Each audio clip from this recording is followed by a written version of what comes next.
Hi guys, Superbike46 here, welcoming yourselves to round 3 of the Superbike League on Ride 2 on the Xbox One. We are racing at Franciacorta, just like the Super Sport race. We had a few connection issues, actually took about half hour to actually get the lobby started, just because people's connections kept dropping out and stuff like that. But eventually we got going, and we should go and see how the race actually went. Alright, so we're going to do side by side for the start of the race. You got me on the left and Matt on the right. So let's see how this race went.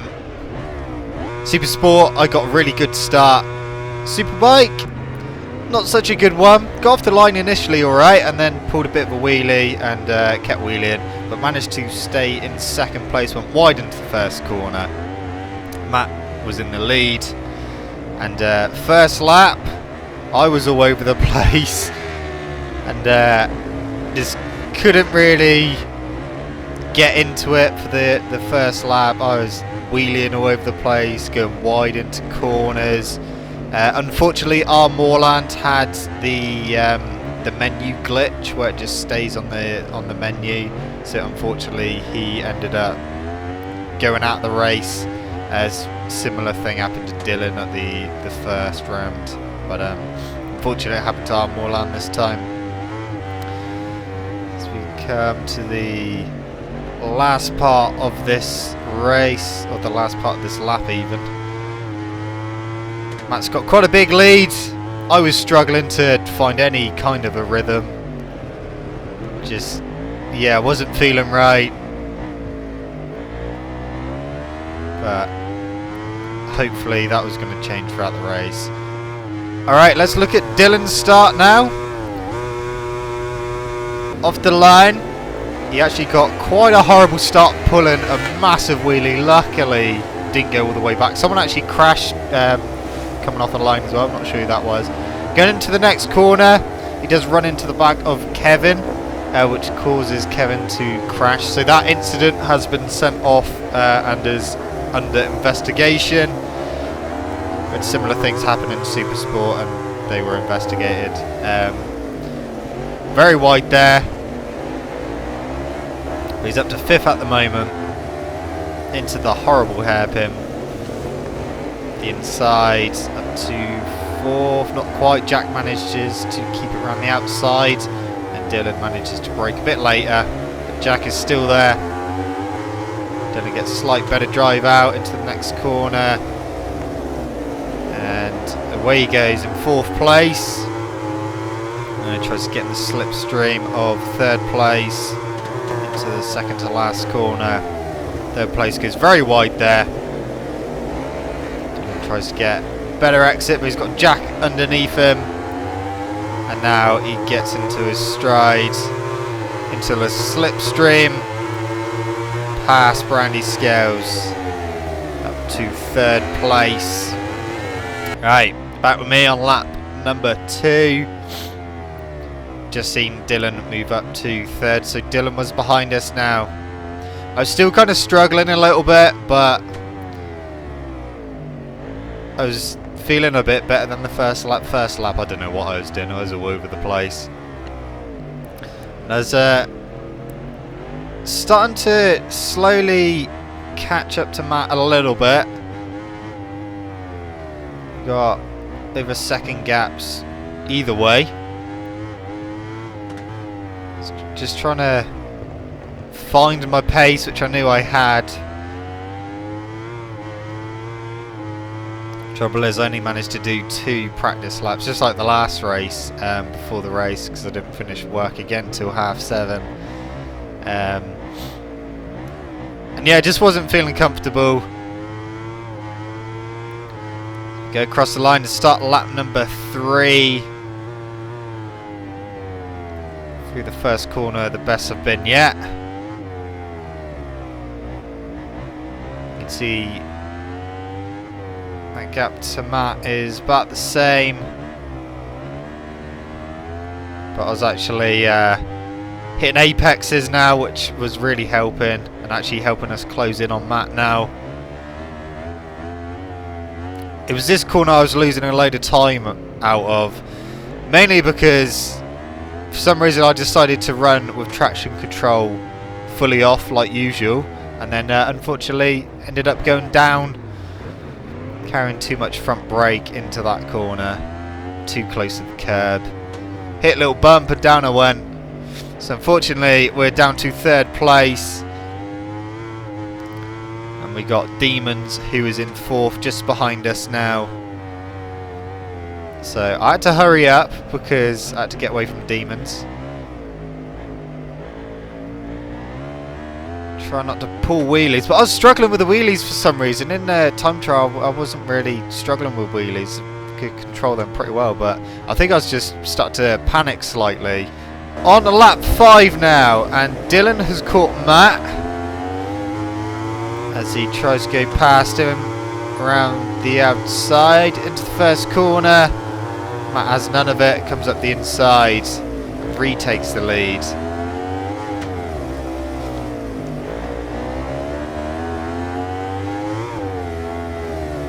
Matt just put in a little bit of a gap there. Dylan manages to catch back up pretty quick.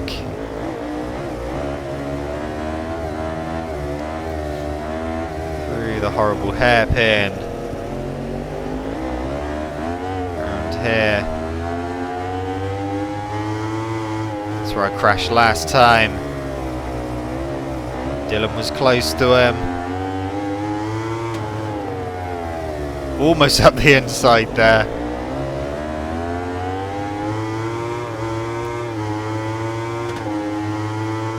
To the penultimate corner.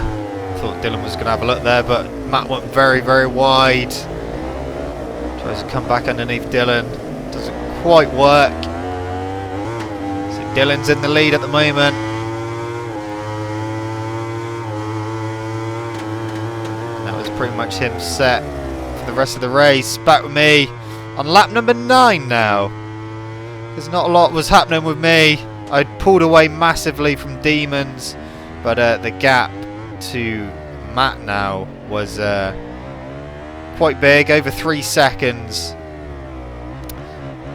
But I was just trying to keep my head down, keep going, and see if it was possible to catch Matt.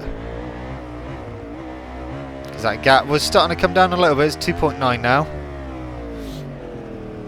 It's just out of here, spinning up too much, not getting the drive that I needed. That veer was quite slippery as well.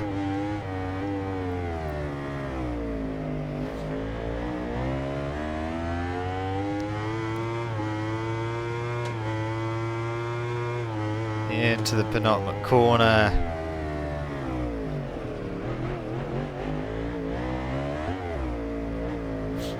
I think ideally this race was going okay for me, considering how much I was struggling on the first lap just to hit apexes, but that gap's still 2.9. But you can see just from the map that has visibly come down. It's actually 1.9 now. So I was definitely starting to catch Matt. I just had to keep it all together. Keep hitting the apexes. Try not to make any mistakes. Try not to crash. Easier said than done at this track. Try to keep the drive going forward. 1.7, so come down another 0.2. Of course, this is lap number 11. We've got over a 5-second lead now to back to Demons.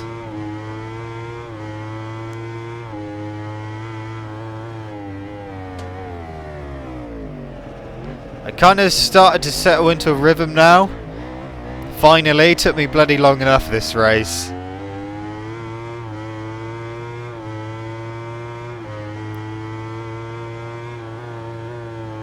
So yeah, that gap. Matt going very wide there. Trouble is, like when that gap is coming down, you try a bit harder to get a little bit quicker, and that's when mistakes was happening. Like pulling that little wheelie just a minute ago into the chicane. Gap was 1.6. 6.5 seconds back to Demons now.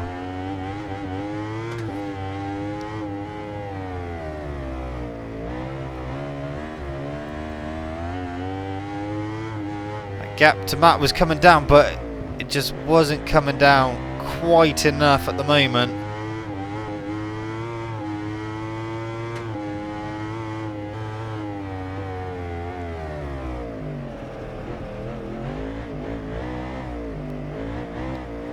Out of the final corner. There's only a few laps left to go as we come to finish lap number 12 and start lap number 13. But at the end of lap number 12, a bit further back, Jack, who is in 7th place at the moment, with Tito just behind him in 8th. Coming to the end of lap number 12, and they had a little bit of an incident. Jack goes into the penultimate corner just a little bit too hot and goes wide, but does come back onto the racing line, and going into the final corner he does get hit in the rear by Tito. So again, that incident has been sent off for investigation as well. Back with me on lap number 13. 1.4 seconds was the gap, and I just did my best first sector as well. So I was getting quicker as the race was going on.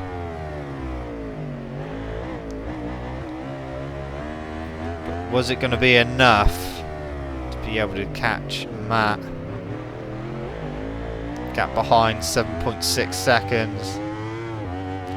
It was just that corner we just come out of. That's where I was kind of losing a bit of time. Trying to keep going. Try not to wheelie.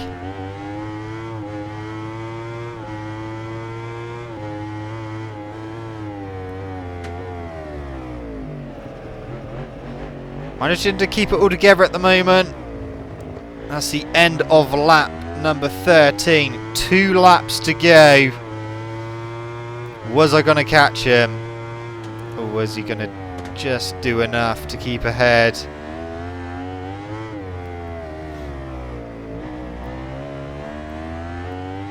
There's 1.3.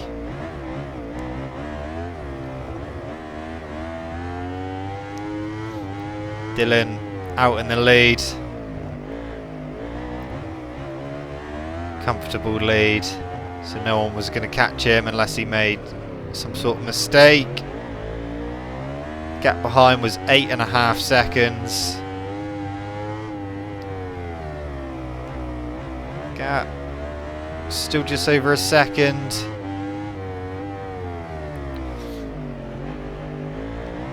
See, visibly closer coming out of corners.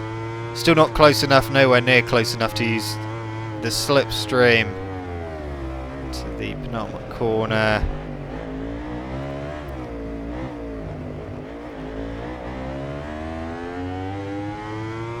And it is time to start the final lap. The gap, 1.1 seconds, so it come down again, but I made a mistake, went on the curb in braking, and that threw me wide, and unfortunately I ended up losing the front for the second time, and that had given Matt the break he needed to be able to carry on. I definitely wasn't going to catch him now. I was a bit annoyed though, obviously with myself, just because I made a stupid mistake. Just went on the curb slightly, which unsettled the bike.